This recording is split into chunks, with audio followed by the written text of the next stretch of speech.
Hello everyone, আসসালামু আলাইকুম। কেমন আছেন সবাই? আশা করি সবাই অনেক ভালো আছেন। আমিও আলহামদুলিল্লাহ খুব ভালো আছি। সকাল সকাল ফ্রেশ হয়ে রান্না বসিয়ে দিলাম।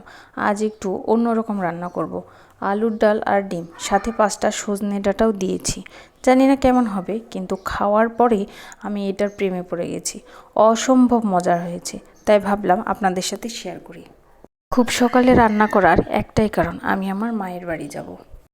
এদিকে আমি ভাত বসিয়ে দিয়েছি, তারপর আলুর ডিম আর সজনে ডাঁটা সেদ্ধ করে নিয়েছি। যেহেতু সেখানে আমি কিছুদিন থাকবো, তাই কিছু রান্না করে দিয়ে যাব।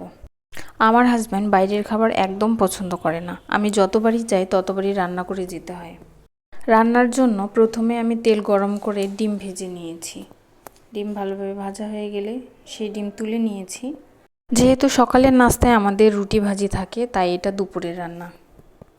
আমার রান্না আপনাদের কেমন লাগে অবশ্যই কমেন্টে জানাবেন।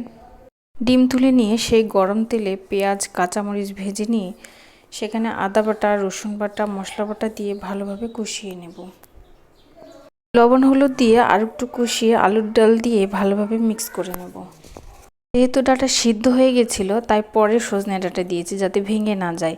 ডাল ফুটতে শুরু করলে তাতে ডাঁটা আর ডিম দিয়ে ভালোভাবে জাল করে নিলেই রেডি। ডাল, ডিম আর সজনে ডাঁটা। ভিডিওটি ভালো লাগলে অবশ্যই একটা লাইক দিন, কমেন্ট করুন আর সাবস্ক্রাইব করতে একদম ভুলবেন না কিন্তু। গরম ভাতের সাথে একদম পারফেক্ট একটা রেসিপি। ধন্যবাদ সবাইকে।